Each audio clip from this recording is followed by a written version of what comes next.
So inside this little box is the Zhiyun Crane M2, which is an appealing little gimbal for two reasons. One is price. It comes in at $269 currently in US dollars, which is pretty good for a brand new gimbal. And also the size and compactness of this thing. I mean, to put things in perspective, this is the Ronin S, and just this case alone, you can see it's completely different. I mean, this is gonna fill up your whole suitcase. This you can throw into your backpack. And obviously the Ronin S gonna be much more of a powerful gimbal, but look at it. It's like the size of the handle. And the weight of this with the A6400 plus kit lens is still lighter than this without anything. So let's take a look at this little guy, see what's cool about it, why it sucks, and should you get one? Now, it is primarily marketed to be a good gimbal for a point and shoot like the Sony RX100 or Canon G7X, but obviously you could still use your phone with it. And the max payload is 1.58 pounds, so that's just right around the Sony A6400 with a sort of slightly bigger lens than the kit lens, but definitely not huge. This is a Sigma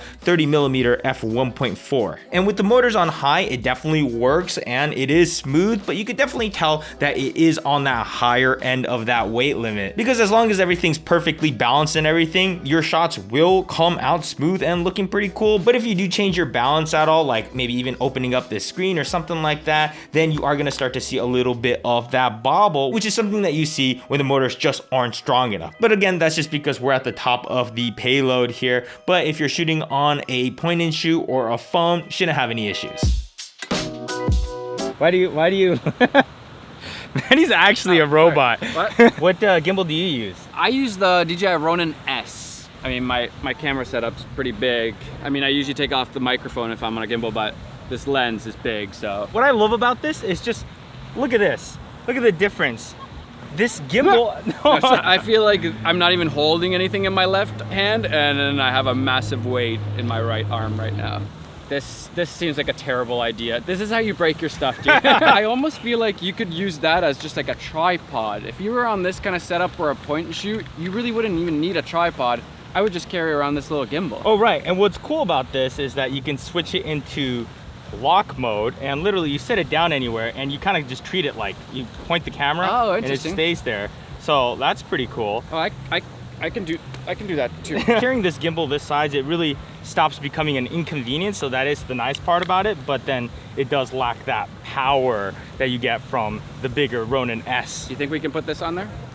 No, yeah, not even close. So this is the A6400 with the kit lens, which is a pretty small little setup here. So this one actually balances fine. I did try a bigger lens on it and we shot at the cottage with it and around town yesterday. And it's probably pushing it a little bit. Yeah, it does work, but it does feel a little bit bouncy. You have to have it perfectly balanced. So it probably makes sense to get a bigger gimbal if you're gonna run bigger lenses, but for a point and shoot, it's convenient. That's what it is. It may not be the best gimbal, but it's definitely convenient. Sometimes convenience is king. Yeah, especially not when we're just story is not king. Yeah, just who cares about that? If it's convenient for you to shoot, it's gonna be a good video. Probably. We all know maybe. that. Never mind. No. And one thing I found interesting is that when you're done shooting with it, you just loosen up this guy and then you can actually drop this in just like that, and this whole top portion gets locked into place. And then you just have this one switch here that you switch over and you can transport it. And this is one of the features that's kind of becoming a must-have for me. Now I can just take this, stick this in the side of the bag, and I'm good. And then when it comes time to shoot again, all you have to do is unlock that, and then you can slide this back out. And every time you do slide this around, it will screw up your balance, but luckily there's a lock on here that you can adjust every time you get your gimbal balanced. So you just slide it back up to there and your camera should be perfectly balanced again. And to take your camera on and off, it is just a thumb screw.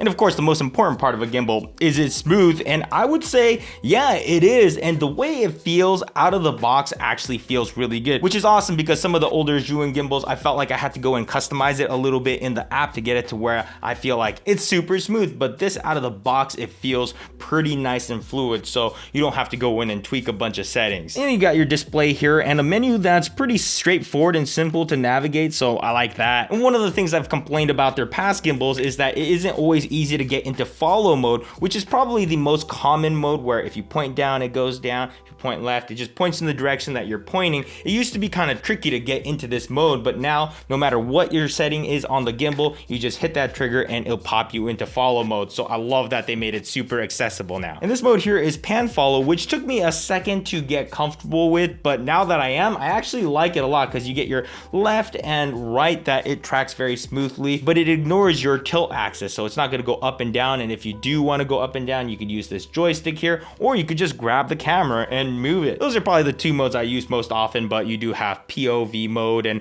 other modes like vortex, where you can get some of those specialty shots if you're into that kind of thing. And getting into low mode is pretty nice and simple. Now, one complaint I do have is that mine, at least, this little joystick button, it's removable. I don't know if it's removable or if mine just fell out, but I keep losing this thing. So I don't know if it's supposed to be removable. Maybe they could have sent us a few extras because these things just keep falling out, or maybe they just forgot to glue this one in. I don't know. But if you know that you're going to be using a small camera like a point and shoot or something like this A6400 or maybe a Canon M50 with one of their smaller lenses, this is probably the best gimbal for the job. I don't think there's much competing with this for these size cameras. I mean, if you do plan on putting on bigger lenses and stuff, maybe look at the Ronin SC or something in that world. But again, once you step up to there, you are going to lose the compactness and the lightweightness of this thing. And I really did enjoy just carrying this thing around because it doesn't feel cumbersome. It doesn't feel like you're carrying around and dragging along this gimbal. And of course, it does double as a phone gimbal, so that's useful. And you have functionality with this zoom and record buttons up here with the app. Battery life is 7 hours, and I think, yeah, I'm actually getting around that range, if not even a little bit more. I put a lot of use to this and I haven't really had to charge it very much. So overall, awesome gimbal for these size cameras. I'd recommend it, aside from this little button just like falling off. Let's close this off by reading a few comments from my last video, which was all about how to edit your audio to sound a little bit more pleasing and better with using simple tools like Adobe Premiere. Top comment was from Thomas. Potato says,